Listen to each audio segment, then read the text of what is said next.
문무일 검찰총장이 국정원 사건 등 적폐 청산 수사의 중요 부분을 올해 안에 마무리하고 내년에는 민생 사건 수사에 집중하겠다고 밝혔죠. 그렇습니까? 적폐 수사가 어떻게 시작됐나요? 검찰이 알아서 시작한 건가요? 아니죠. 국정원 댓글 사건 수사를 국정원 댓글 사건을 수사했던 2013년에는 검찰이 없었습니까? 있었어요. 검찰 멀쩡히 있는데 국정원 수사하려다가 조선일보가 앞장서고 국정원이 뒤에 서서 검찰 수장의 목을 쳐버렸죠. 수사를 못하게. 적폐 수사가 가능해진 것은 지난 겨울 1,000만 명이 넘는 시민들이 촛불을 들고 거리로 나가 구체제를 마침내 끝을 냈기 때문입니다. 그렇게 국민들이 만들어준 기회가 바로 적폐 수사죠. 검찰총장이 아니라 그 누구도 시한을 정해서 임의로 끝낼 수 없는 겁니다. 서울중앙지검 검사들 몸이 피곤하면 총장님을 사우나를 끌어주시고 정신적으로 필요하다면 시민들이 응원을 하겠습니다. 서울중앙지검의 적폐 수사 일선 검사님들 난생 처음 응원 꽃다발 좀 받아보시겠습니까? 네. 힘들 내시고 시작했으면 끝을 봅시다. 김호준의 응원이었습니다. 제가 요새 수요일에 다시 새로운 방송을 하나 시작해가지고, 예. 목요일 아침은 다시 혀가 꼬이기 시작했어요. 평상시에도 꼬이는데. 자, 예, 김은지입니다. 제가 소개해드리려고 했는데. 네. 잊어버릴 줄 알고. 네, 혹시 그러신 줄 알고요.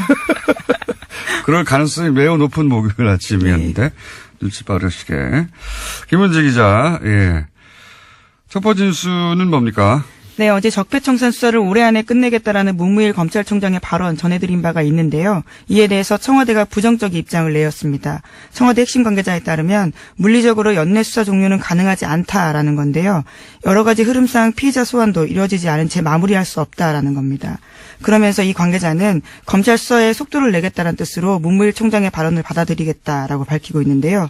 문 총장 발언을 빌미로 일각에서 쏟아내는 적폐청산 조기 종료 요구에 대해서 선을 그은 겁니다. 보수 매체는 뭐 신났어요, 이제. 역시, 봐라, 필요하지 않느냐. 근데 청와대에서 여기서 이제, 연내 종료 불가능하다고, 청와대 입장을 냈는데, 이제 두 가지를 알 수 있죠. 이게 이제 청와대가 조율되지 않은 발언이었다는 것과, 그리고 애초에 청와대가 함양하는 수사가 아니었다는 것, 두 가지 동시에 드러난 셈입니다. 검찰총장이 청와대하고는 다른 입장을 내는 경우가 드문 일이거든요. 엄청나게. 예. 검찰총장 관두기 직전에 보통 그런 일이 있긴 합니다. 근데, 그런 걸 알 수 있고요.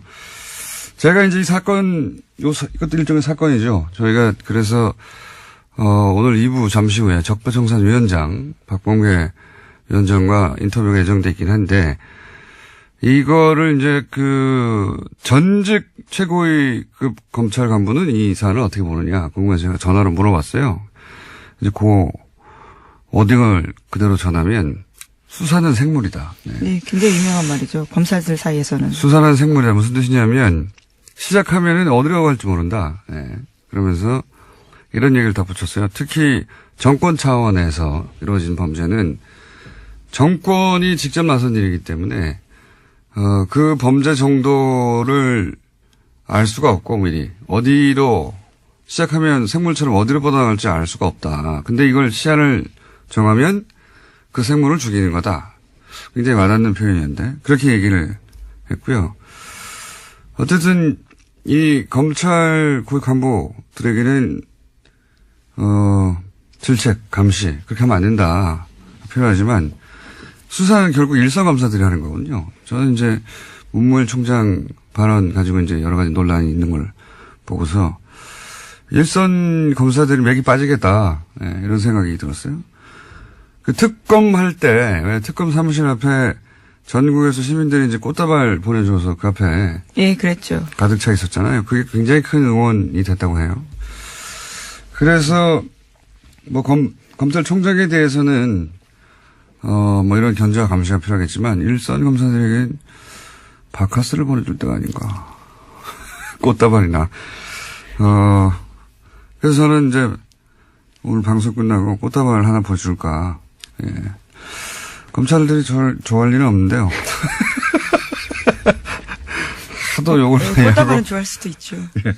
이름을 안 붙일 분 하는 생각도 있습니다. 응원이 필요할 때다. 오히려 예 그런 생각을 했고요. 자, 다음 뉴스는 뭡니까? 네, 관련된 적폐 의혹들이 계속 나오고 있는데요. 이번에는 2014년 검찰이 서울시 공무원 간첩 조작 사건, 그러니까 유성 사건이라고 불리는데요. 이 사건을 수사할 당시에도 국정원이 수사를 방해했다는 주장이 나왔습니다. 검찰은 압수수색에 대비해서 가짜 사무실을 만들고 허위 서류를 제출했다라는 의혹이 나오고 있는 건데요. 민변이 오늘 해당 제보 내용을 공개하고 진상규명을 촉구할 기자회견을 열 예정입니다. 요 사안은 오늘은 시간이 저희가 없어가지고 내일 인터뷰를 미리 잡아놨는데요. 예. 제가 편지 봉투를 봤습니다. 네, 저는 편지 내용도 봤습니다. 저보다 많이 오셨군요. 네, 예. 5장인데요. 총 굉장히 자세합니다. 그러니까요. 이거는 내막을 아는 사람의 제보가 확실하고요. 예.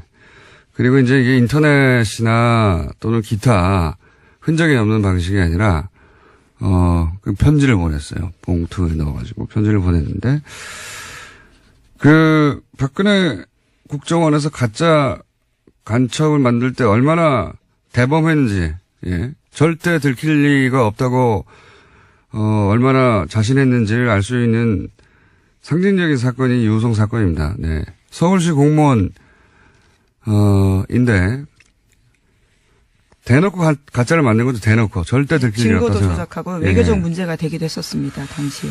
가짜 간첩 사건이 이렇게 실시간으로 밝혀진 건 우리나라 한정사의 최초예요. 예. 그 이후에 뭐 몇십 년 후에 명예가 회복된 적은 있는데 실시간으로 밝혀진 건 최초예요. 근데 저는 이 가짜 사무실 이 놀랍지 않은 게 이 생자로 간첩을 가짜로 만드는데 뭐 사무실 정도야 뭐 아무것도 아니죠. 예. 근데 이게 유성 사건 때도 있었다. 가짜 사무실 만든 게 영화처럼 세트 만들어서 여기 압수수색 하라고. 하여튼 증거 조작과 증거 인멸의 대마왕이에요. 이쪽은. 예. 그래서 국정원 관련 사건은 저는 모조리 다 구속수사해야 된다고 보는데. 예. 네.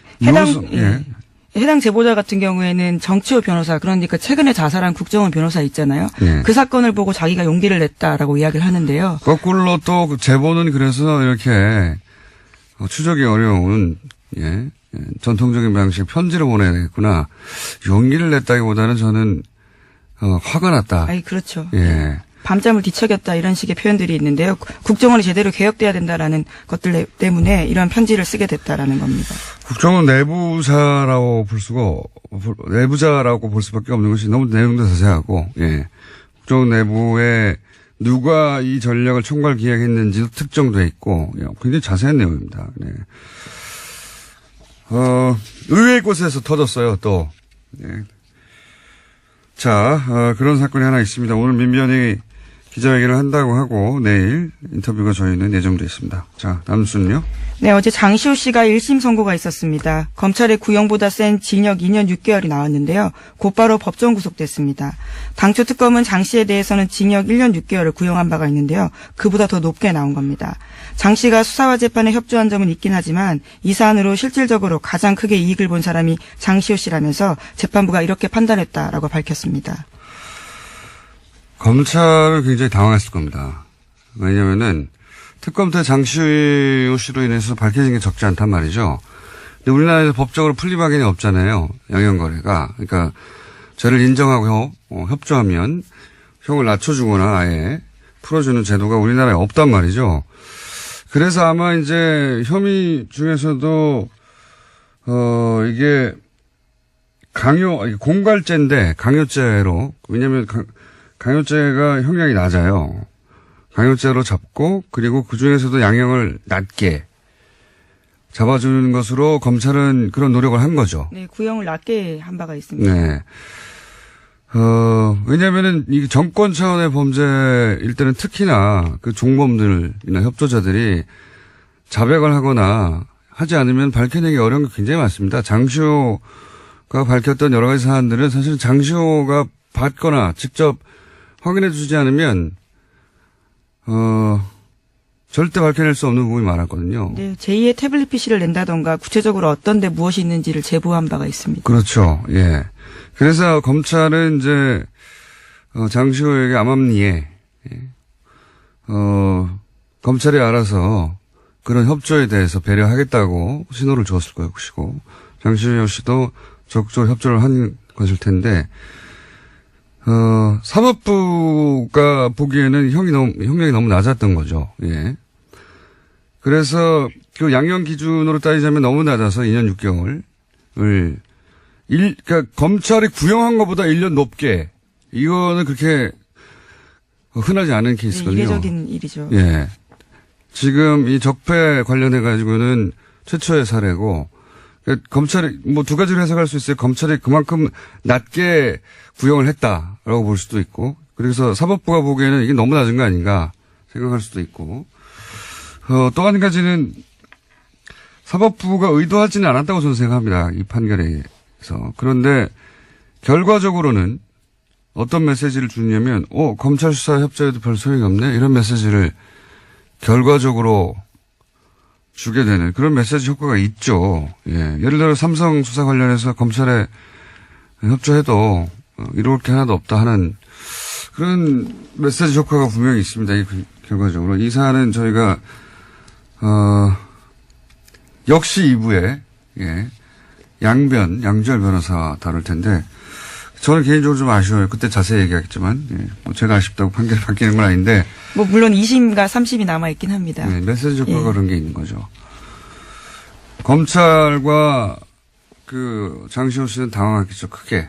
아마도 장시호 씨는 모르긴 몰라도 1년의 집행유예 혹은 1년 6개월 집행유예 2년 뭐 이런 식의 법정 구속을 예상하지는 않았을 거라고 봐요. 네, 어제 그래서 그 결과가 나온 다음에 재판장한테 그런 호소를 했었습니다. 바로 법정에 구속되지 않도록 해달라고요. 아이를 좀 보고 오겠다라는 취지 이야기도 했었습니다.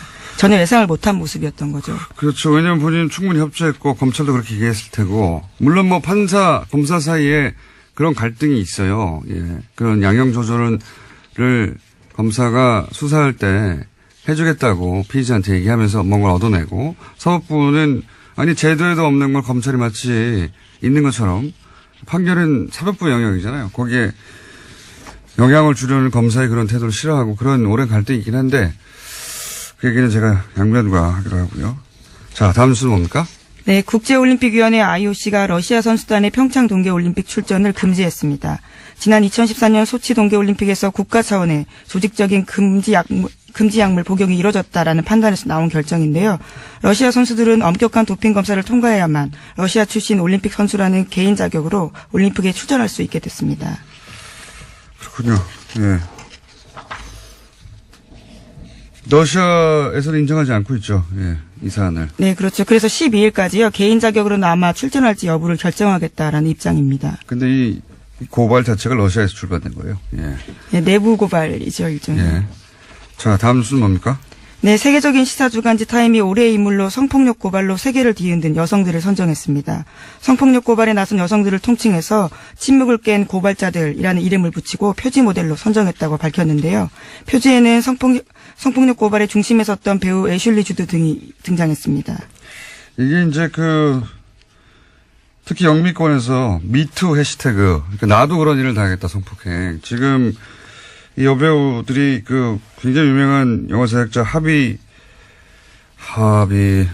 와인스타인. 예. 네. 그 양반한테 당했던, 성추행 사건들을 계속 폭로하고 그러자 나도 당했다고 하는 미투 해시태그 광풍이 불었거든요. 예. 그래서 이게 이제 전 세계로 퍼져나왔어요. 네, 예. 80개국이 넘는 국가에서 해시태그가 회자됐다라고 합니다. 미투. 여기까지 하고, 이제, 저희의 미니인, 예, 리얼미터를 해야 되는데, 이 해시태그 얘기하니까 제가 오늘 재밌는 거 하나만 얘기하고 꼭 넘어가야 되겠습니다. 제가 댓글부대 아직도 운용된다 이야기 여러 번 했거든요. 근데 이제, 반신반의 하셨던 분들이 많을 거예요. 제가 오늘은 좀 더 구체적인 증거에 해당되는 정황을 거의 증거라고 봅니다. 말씀드리면, 지금 네이버에 가서 오픈, 영어로 오픈, 영어로 쓰지 말고인데 한글로 오픈 열기 네 글자를 검색어에 딱 쳐보세요. 그런 다음에 그 메뉴 중에 실시간 검색이라는 메뉴가 있습니다. 네이버에. 트위터 같은 거 검색하는. 오픈 열기라고 치고 실시간 검색을 탁 클릭하면 각종 기사에 달린 댓글들 중에 오픈 열기, 옵션, 죄송합니다. 오픈 열기가 아니라 옵션 열기예요. 옵션. 예. 옵션 열기라는 단어가 포함된 댓글들이 주르륵 나옵니다. 이건 해시태그가 아니라 갑자기 왜 옵션 열기라고 하느냐. 이게 전부 다 댓글 부대가 쓴 댓글이에요. 댓글을 달 때 위에서 지시를 받아서 그걸 자기 아이디로 카피를 해서 댓글을 달았는데 거기 맨 앞에 옵션 열기라고 하는 내용과 상관없는 메뉴가 있는데 그걸 카피해서 갖다 붙여버린 거예요. 무슨 얘기인지 아시겠죠? 이거 한번 해보겠습니다. 잘 모르겠네요. 바보같이 무슨 얘기냐면 네. 내가 댓글을 달 때 댓글 알바가이드가 쳐요. 예, 지시를 받았어요. 내용을. 그게 자기 쓴 내용이 아니라는 거죠. 그걸 카피해서 갖다 붙여줄 거 아닙니까? 자기가 쓴 게 아니니까. 근데 그 카피를 할 때 맨 앞에 옵션 열기라고 하는 이 내용과 상관없는 메뉴에 네네. 들어가는 글까지 카피를 해버린 거예요. 그래서 그거를 갖다 붙여서 댓글로 다는 게 엄청나게 많습니다. 그게 여전히 지금 오늘도 달려있는 것들을 볼 수 있어요. 제가 오래전부터 봐왔는데 이걸로 몇 가지를 알 수 있어요. 이제는 댓글 부대 전용 프로그램이 있는 거예요. 전용 프로그램이 있어서 그 프로그램을 통해서 댓글 지시 내용을 받아요. 그런데 이제 그거를 카피 앤 페이스트 할 때 이렇게 마우스나 뭐로 손으로 쭉 긁어서 붙일 거 아닙니까? 그때 맨 앞에 있는 옵션 열기라고 하는 메뉴까지 촥 카피해서 붙이는 경우가 왕왕 일어나는 거죠. 기계적으로 알바를 하다가 결과적으로 예, 그런 실수가 드러나게 된 거죠. 그러는 거죠. 그러니까 프로그램이 있다, 이제는. 이 댓글 부대에 지령을 내리는 프로그램이 있다. 그리고 그걸 카피할 때 옵션 열기라는 부분은 삭제하고 카피해야 될 거 아닙니까? 그래 깜짝같죠. 그런데 컴퓨터에 그만큼 익숙하지 않아서 고연령대 노년층일 가능성이 높은 거죠. 그것까지 카피해버린 거예요. 재밌죠? 예. 그리고 이 댓글 프로그램을 통해서 댓글 지시가 내려가고 그거를 댓글 다는 부대가 아직도 있는데 그 댓글을 특정 기사에만 달 거 아닙니까? 그 기사들 어디에 달았나를 보면 논리는 굉장히 논리 개발자가 따로 있는 게 확실해요. 예, 고급한 정보들도 가끔 있고요. 보면 당연히 이제 문재인 대통령 공격한다든가 여당을 공격한다든가 조국 교수도 타겟이 자주 됩니다. 뭐 최근 같은 경우에는 이제 낚싯배 사고를 났는데 세월호하고 비교해서 공격해요. 세월호 그렇게 뭐라고 하더니 니들은 뭐 다르냐. 그리고 이제 김국종 교수. 이국종 교수. 죄송합니다. 이국종 교수를 높이면서 김종대 의원을 공격하고 여기에 저도 가끔 포함돼요. 저는 김종대 의원을 옹호한 적이 없는데 어쨌든. 그리고 조국 민정수석도 자주 등장하고요. 지금 당장 해보시면, 왜냐면 제가 이제 방송에서 이 말을 했기 때문에 이제 지워버릴 거예요. 근데 지금 당장 해보시면 실시간으로 주르륵 나옵니다. 댓글 알바 있다. 댓글 무대 있고요. 이거 누가 시키고 누구 돈으로 하는 건지, 주요한 적폐 수사 끝나면 이거 수사 들어가야 된다고 봅니다. 여전히 돌아가고 있어요. 댓글 알바들. 오늘 여기까지 해야 되겠습니다. 네, 수상 소식도 하나 전해드리려고 했는데요. 수상 소식이요? 네, 민주언론시민연합에서 민주시민언론상 본상 수상자로 김어준 공장장이 선정됐다고 합니다. 예, 아주 짧게 말씀드리겠습니다. 중요한 뉴스네요. 예. 축하드립니다. 언론상을 제가 수상하게 됐다. 자, 시사인의 김은지였습니다. 감사합니다. 그래서 권순정 리얼미터 조사 분석 실장님 나오셨습니다. 그것마저 알려주마. 자,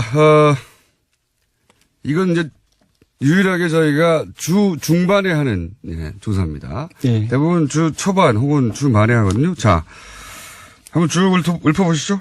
네, 이번에는 정당부터 먼저 소개를 해드릴게요. 네. 네.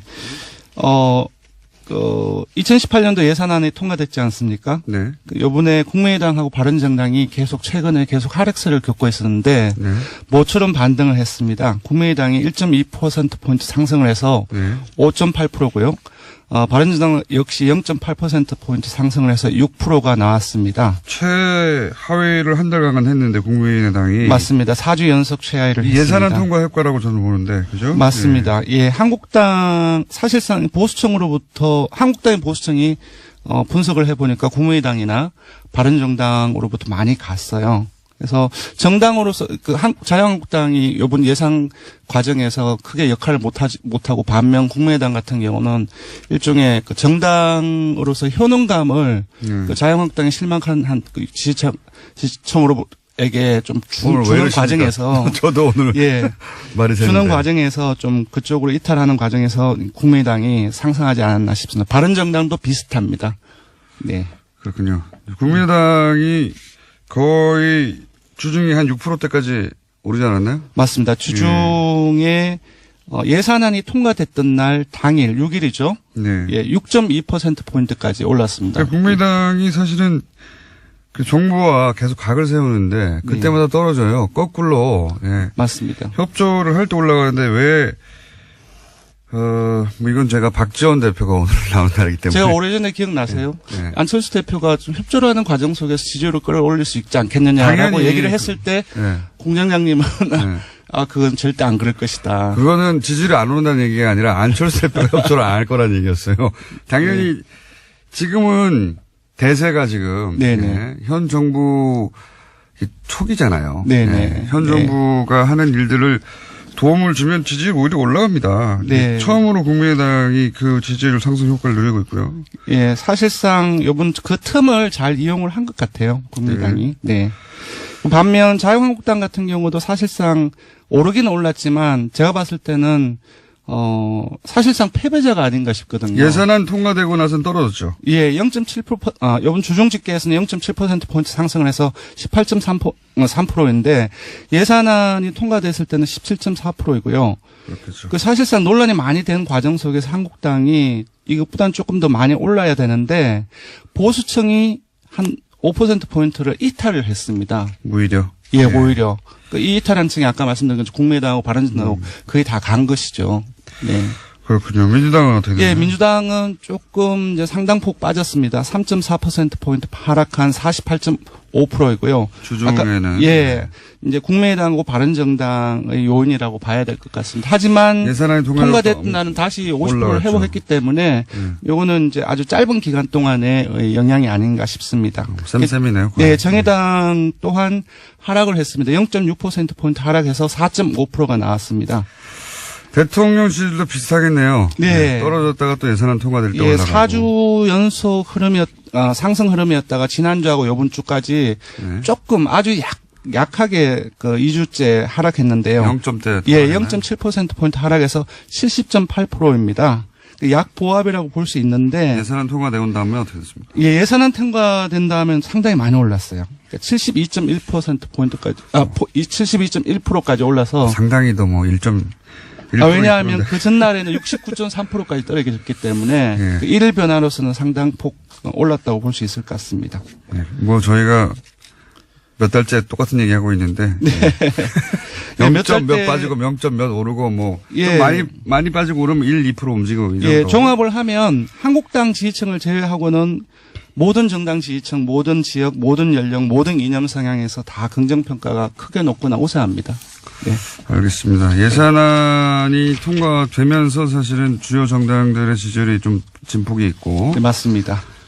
대통령 지지율도 진폭이 좀 있고. 그렇습니다. 예. 통과되면서 민주당 그리고 국민당이 상승한 형국이고요. 네. 한국당 하락하고 한국당을 빼고는 상승을 다 했지만 예.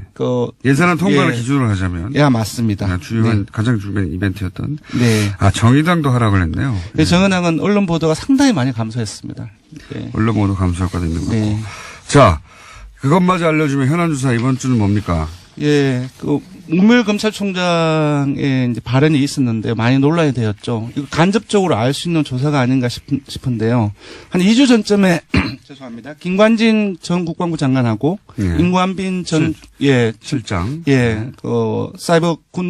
사이버사령부 댓글 공작 관련해서 네, 석방이 됐죠. 구속부서 석방이 됐는데 이에 대해서 국민들이 어떻게 생각하는지 물어봤습니다. 네. 물어봤더니 이 여론조사 중요해요. 이 여론조사 왜 안 하나 싶었는데. 예. 그랬더니 네. 잘못한 결정이라는 의견이 63%가 나왔습니다. 석방이 잘못한 결정이다. 예. 근데 그 중에서 전체에서 매우 잘못한 결정이라고 응답을 한 사람이 절반이 넘습니다. 50.8%가 나왔습니다. 그렇군요. 예. 그리고 반면 잘한 결정이라고 한 응답은 26.3%이고요. 잘못은 10.7%가 나왔습니다. 대부분의 지역 개청에서 예. 잘못한 결정이라는 것이 대다수 응답이었고요. TK, PK는 어떻습니까?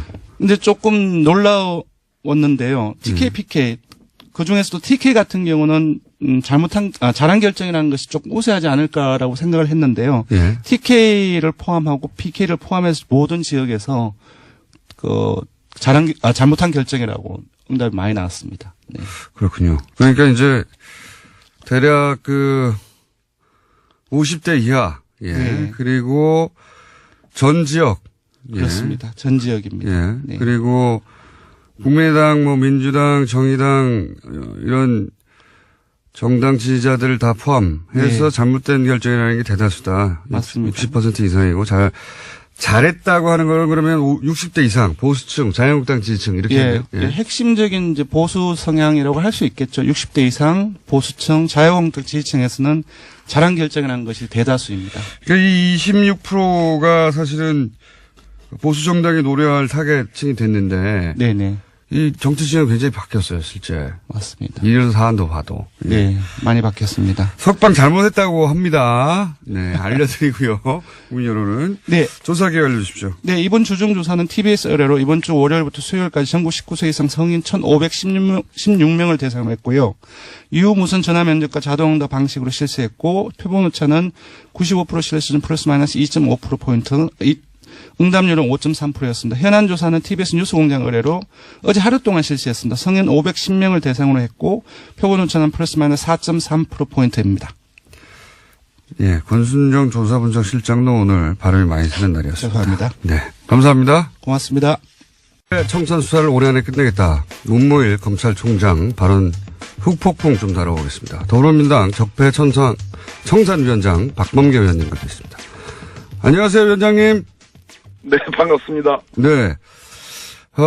검찰총장이 적폐청산 수사를 올해 안에 끝내겠다. 이렇게 말하면 안 되는 거 아닙니까?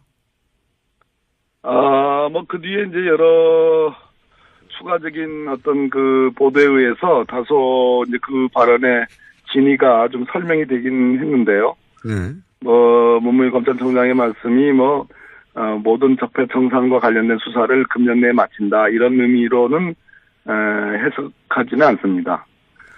국정원 TF에서 수사 의뢰된 사건의 가닥은 올해 내로 좀 잡았으면 좋겠다. 그렇게 이해를 하고요. 다소 그 말씀의 진위가 좀 전달되는데 조금 혼선이 있었던 것은 맞는 것 같습니다.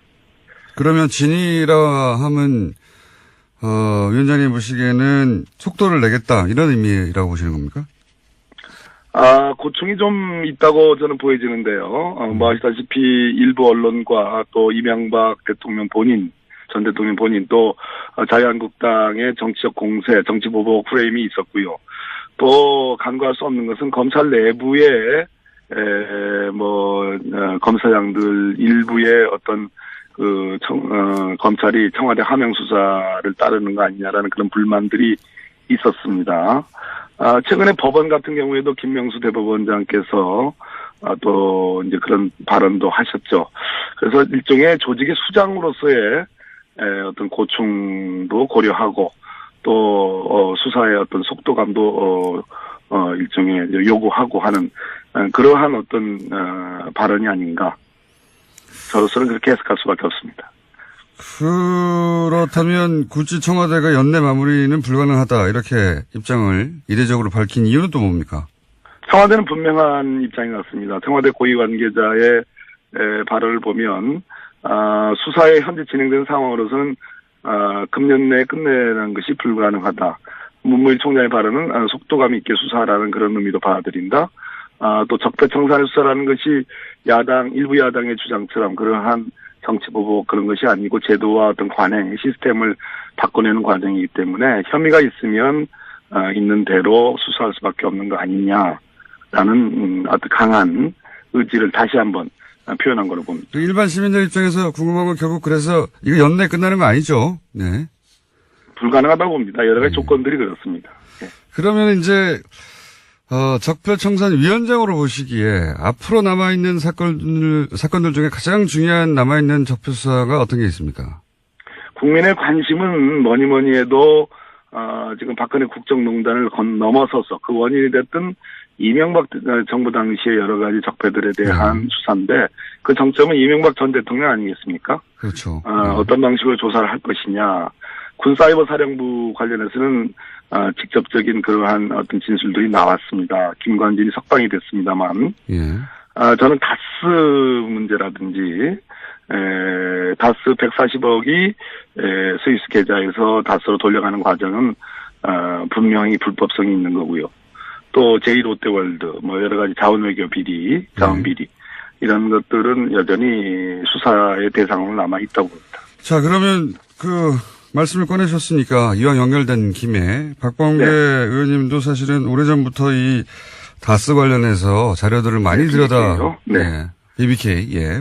네. BBK 다 연결되니까요, 결국은. BBK. 예, 그렇습니다. 예.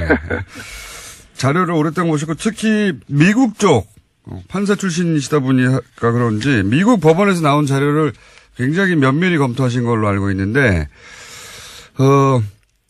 연결된 김에 미국 법원에서 나온 최근의 그렇습니다. 해석이나 판결이나 중에 주목할 만한 것들이 있습니까? 예, 그렇습니다. 미국에서는 여러 가지 소송들이 있었습니다. 그 중에 특히 제가 지난번에 자금의 흐름 관계는 밝혔고요. 예. 옵셔널 캐피털과 김경준 사이에 미국 캘리포니아 지방법원 소송이 있었는데요. 예. 그 미국 법원이 아주 주목할 만한 그러한 판단을 한 부분을 제가 찾아냈는데요. 옵셔널 캐피탈은 이제 옵셔널 벤처스의 이제 소액 투자자들, 를 대리한다고 볼 수 있는 곳이죠. 예. 예. 그 옵셔널 캐피털이 한국 검찰이 김경준을 수사하면서 작성했던 검찰의 수사 보고서와 그 당시에 옵셔널 벤처스의 전직 직원들 4명의 진술들을 미국 법원에 증거로 요청을 합니다. 네. 증거를 채택해달라고. 네. 근데 미국 법원이 이걸 거절합니다. 거절하는 이유가 예. 첫째는 한국 검찰의 보고서는 검찰이 객관적이지 않다. 이런 얘기입니다. 믿을 수 없다 한마디로 이런 얘기입니다. 그리고 또 다른 내용이 있습니까? 또 하나는 140억 다스로 돌려가는 그 소송이 있었는데요. 네, 140억. 그 소송은 별개의 소송입니다. 원래 140억을 이제 옵션을 벤처스가 받으려고 한 건데 이거를 다스가 가져가 버린 사건이죠. 예. 그렇습니다. 예. 이것에 대한 미국의 일종의 제2항소법, 캘리포니아 제2항소법원의 판단인데요. 예. 한마디로 이 140억을 돌려간 것은 법으로 보호받을 수 없는 사기성 이체다. 불법행위에 의한 사기성 송금이라는 판단을 명확히 했습니다. 그렇다면 지난번 주진우 기자의 폭로가 있었지 않습니까? 예. 이명박 대통령 시절에 청와대 민정수석실 행정관 그리고 LA 총영사 김재수의 개입 그와 관련된 회의록들 그것을 이 미국 법원의 판단에 대입을 시키면 한마디로 불법적으로 다스로 140억 원이 송금된 것을 미국 법원이 판단을 한 겁니다. 다스 측에서는 이제 적절한 행위다, 합법적인 행위라고 주장하고 있어요, 지금은. 근데 그렇습니다. 미국 법원이 판단하기는 이거는 불법이다. 사기성 이체다. 사기성 이체. 법으로 보호받을 수 없는 사기성 이체, 돈을 이제 이체한다. 사기성 이체이기 때문에 불법 행위에 의한 사기성 송금이라는 표현도 쓰고요. 그렇기 때문에 이 부분은 우리 검찰이 지금 서울중앙지검 첨단범죄수사부에 지금 일부에 배당이 돼 있거든요. 이 부분을 수사하면 바로 결론이 나옵니다. 사기성 이체라는 표현도 등장합니까? 그렇습니다. 매우 만족스러운 표현이네요. 우리 김어준 공장장님 입장에서는 그렇게. 그렇군요. 미국 흡족하신가 보죠. 미국 법원은 사실 한국에서 일어난 일임에도 불구하고 자료만 가지고도 충분히 거기 그런 결론에 도달해 있군요, 이미. 미국 법원은 전 세계적으로 증거법적으로 가장 거의 완비될 정도로 증거 능력에 관해서는 정말 엄밀하게 보는 법원입니다. 의원님도 만족스러우시겠습니다. 네. 네. 의원님도 오랫동안 이 사건을 들여다보신 걸로 그래서 아는데, 예. 결론적으로 문무일 검찰총장께서 어젠가 서울중앙지검 3차장 한동훈 3차장과 지금 이 다스 사건이 지금 배당되어 있는 네. 첨단범죄수사 1부 신봉수 부장을 대검으로 불렀습니다. 예. 저는 이것을 주목하고 있습니다. 그렇기 때문에 문무일 검찰총장께서 너무 노심초사하지 마시고 예. 성역 없이 이 부분에 대한 수사를 지시하는 것이 저는 정도가 아닌가 그런 말씀드립니다. 오늘은 여기까지 듣겠습니다. 오늘 말씀 감사합니다. 네, 감사합니다. 지금까지 더불어민주당 적폐청산위원장 박범계 의원이었습니다. 남는 시간이 있길래 양철 변호사님이 나오셨습니다. 아니, 시간도 없는데 중간에 CM을 왜 틀고 그래요, 음악은. 빨리 하시죠. 안녕하세요, 양재르입니다. 자, 오늘은 5분 30초 정도 드립니다. 네, 10초 지나갔어요, 빨리. 예. 자, 장시호 씨, 검찰 구형량보다 높은 형을 받았다. 예. 어떻게 생각하십니까? 많이들 깜짝 놀랐는데요. 저도 사실은 놀랐고, 어떻게 보면 좀 방심했던 것 같다는 생각을 합니다. 누가 방심한 겁니까, 지금? 그럼 저도 그랬고, 뭐, 언론에서 나오는 보도만 보다 보니까. 검찰 쪽에서도 그렇고, 예, 장시호 씨가 그랬고. 특히. 장시호 씨는 어제 기자회견 준비를 하고 사실은 갔었죠. 뭐 복장이나 그러니까요. 뭐 머리나 이런 것들이 이제 나온 뒤에 소회 같은 걸 밝힐 준비를 했었던 것으로 보여요, 실제로. 여러 가지로. 근데 바로 구속이 됐죠. 법정 구속이라는 건 법정에 들어갔다가 거기서 나오지 못하고 그냥 바로 이제 예. 피고인석 뒤에 작은 문이 있거든요. 예, 거기서 대기실로. 수갑차고 가버리는 거기서 거군요. 바로 구치소로 이제 서울구치소로 이송이 됐는데 그 얘기는 제가 왜 방심이라는 표현을 썼냐면 다들 국정농단과 관련해서 장시호 씨가 했던 역할 쪽에만 좀 초점을 많이 맞췄던 것으로 보여요. 그러니까 어떤 진술을 했었고 특검에서 수사를 할 때 또 법원에서 재판으로 증인으로 나와서도 굉장히 여러 가지 박 전 대통령과 최순실과의 관계라든가 어떻게 삼성연자센터로 돈이 오게 됐는지 이런 얘기는 다 적극적으로 얘기를 했기 때문에 잠시만요. 옵션 열기 실시간 검색어 1위입니다. 조금 전에 박범계 의원 얘기하신 거 말씀이시죠? 아니죠. 제가 얘기한 못 들으셨구나. 옵셔널 캐피털에서 얘기 140억. 말고 예. 댓글 알바들이 요즘 실수로 붙이는 못 들으셨군요.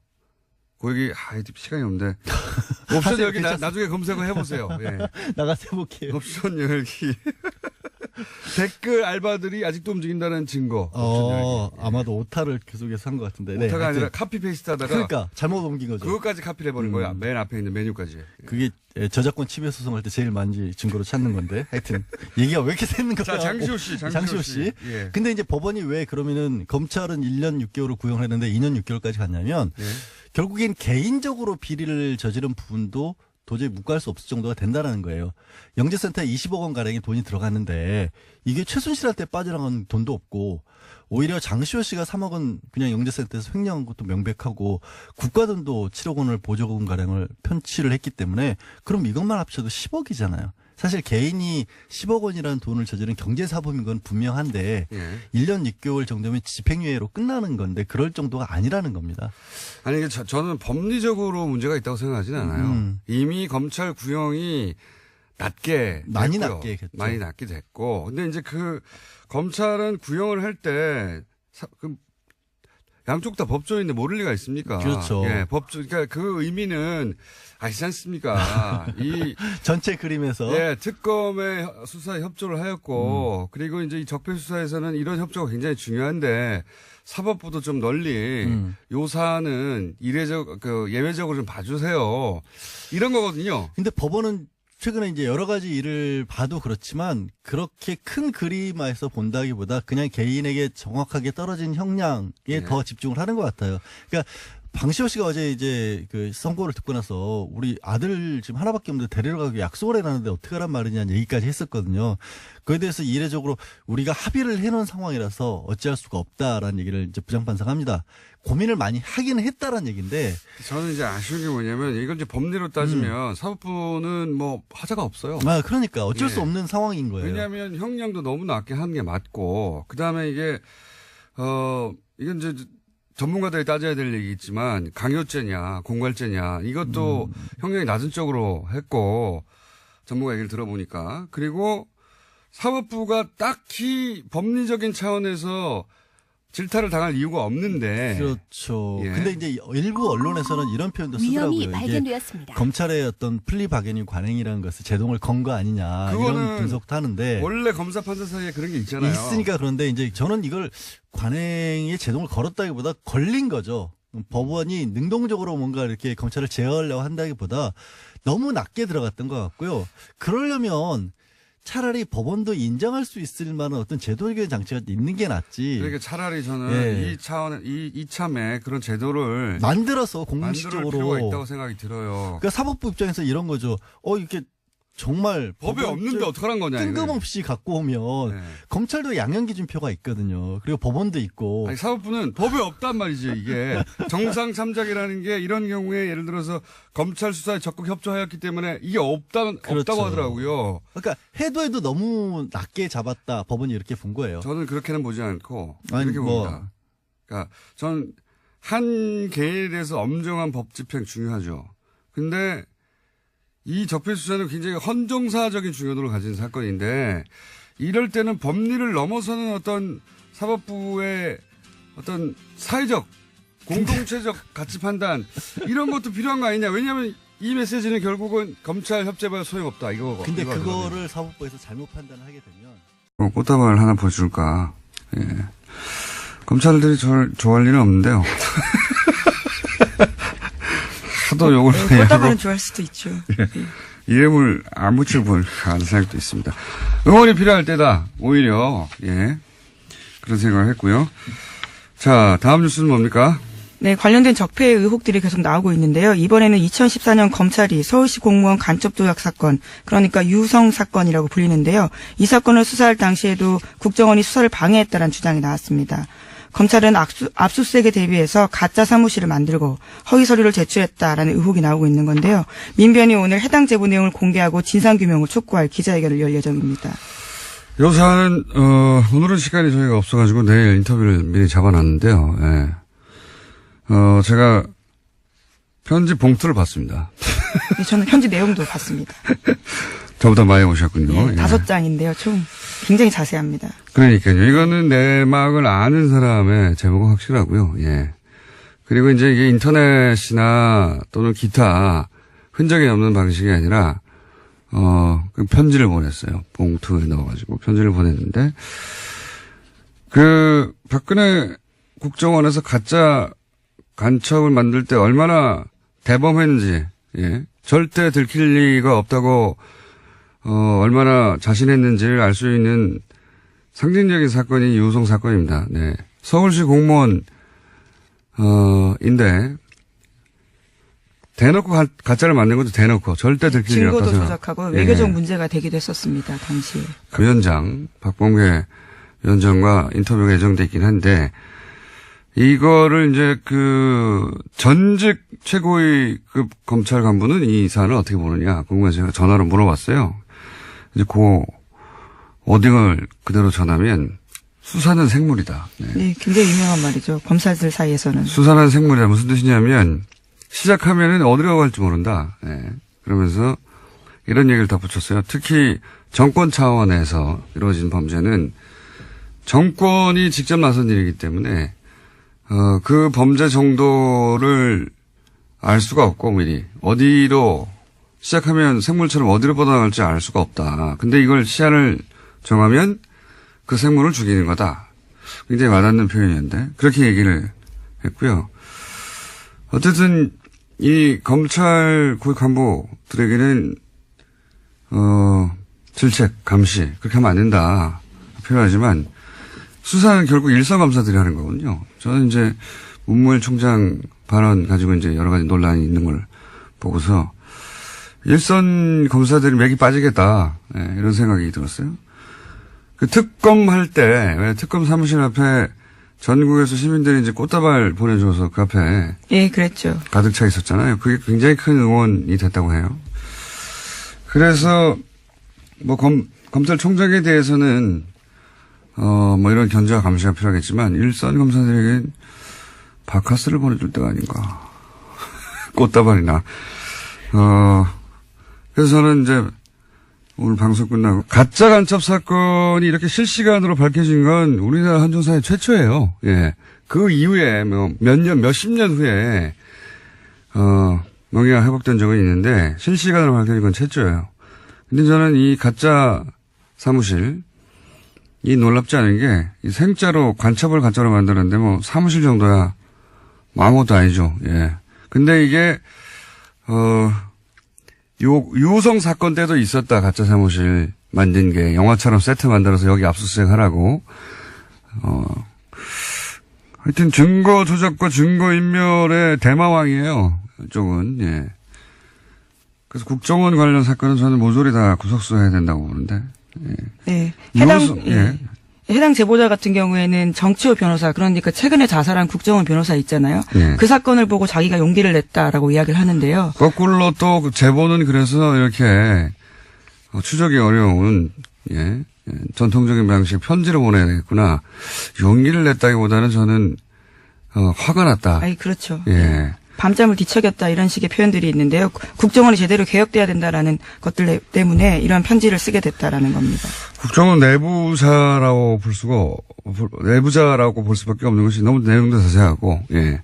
국정원 내부에 누가 이 전략을 총괄 기획했는지도 특정돼 있고, 굉장히 자세한 내용입니다. 네. 의외의 곳에서 터졌어요, 또. 예. 자, 그런 사건이 하나 있습니다. 오늘 민변이 기자회견을 한다고 하고 내일 인터뷰가 저희는 예정돼 있습니다. 자, 남자. 문무일 검찰총장이 국정원 사건 등 적폐 청산 수사의 중요 부분을 올해 안에 마무리하고 내년에는 민생 사건 수사에 집중하겠다고 밝혔죠. 그렇습니까? 적폐 수사가 어떻게 시작됐나요? 검찰이 알아서 시작한 건가요? 아니죠. 국정원 댓글 사건 수사를 국정원 댓글 사건을 수사했던 2013년에는 검찰이 없었습니까? 있었어요. 검찰 멀쩡히 있는데 국정원 수사하려다가 조선일보가 앞장서고 국정원이 뒤에 서서 검찰 수장의 목을 쳐버렸죠. 수사를 못하게. 적폐 수사가 가능해진 것은 지난 겨울 1,000만 명이 넘는 시민들이 촛불을 들고 거리로 나가 구체제를 마침내 끝을 냈기 때문입니다. 그렇게 국민들이 만들어준 기회가 바로 적폐 수사죠. 검찰총장이 아니라 그 누구도 시한을 정해서 임의로 끝낼 수 없는 겁니다. 서울중앙지검 검사들 몸이 피곤하면 총장님을 사우나를 끌어주시고 정신적으로 필요하다면 시민들이 응원을 하겠습니다. 서울중앙지검의 적폐 수사 일선 검사님들 난생 처음 응원 꽃다발 좀 받아보시겠습니까? 네. 힘들 내시고 시작했으면 끝을 봅시다. 김호준의 응원이었습니다. 제가 요새 수요일을 다시 새로운 방송을 하나 시작해가지고 목요일 아침은 다시 혀가 꼬이기 시작했어요. 평상시에도 꼬이는데. 자, 예, 김은지입니다. 제가 소개해드리려고 했는데. 네. 잊어버릴 줄 알고. 네, 혹시 그러신 줄 알고요. 그럴 가능성이 매우 높은 목요일 아침이었는데. 네. 눈치 빠르시게. 김은지 기자, 예. 첫 번째 뉴스는 뭡니까? 네, 어제 적폐청산 수사를 올해 안에 끝내겠다라는 문무일 검찰총장의 발언 전해드린 바가 있는데요. 이에 대해서 청와대가 부정적인 입장을 내었습니다. 청와대 핵심 관계자에 따르면 물리적으로 연내 수사 종료는 가능하지 않다라는 건데요. 여러 가지 흐름상 피의자 소환도 이루어지지 않은 채 마무리할 수 없다라는 겁니다. 그러면서 이 관계자는 검찰 수사에 속도를 내겠다는 뜻으로 문무일 총장의 발언을 받아들이겠다라고 밝히고 있는데요. 문 총장 발언을 빌미로 일각에서 쏟아내는 적폐청산 조기 종료 요구에 대해서 선을 그은 겁니다. 보수 매체는 뭐 신났어요, 이제. 역시 필요하지 않느냐. 근데 청와대에서 여기서 이제 연내 종결 불가능하다고 청와대 입장을 냈는데 이제 두 가지를 알 수 있죠. 이게 이제 청와대가 조율되지 않은 발언이었다는 것과 그리고 애초에 청와대가 함용하는 수사가 아니었다는 것 두 가지 동시에 드러난 셈입니다. 검찰총장이 청와대하고는 다른 입장을 내는 경우가 드문 일이거든요. 엄청나게. 예. 검찰총장 관두기 직전에 보통 그런 일이 있긴 합니다. 근데 그런 걸 알 수 있고요. 제가 이제 이 사건, 이것도 일종의 사건이죠. 저희가 그래서 오늘 2부 잠시 후에 적폐청산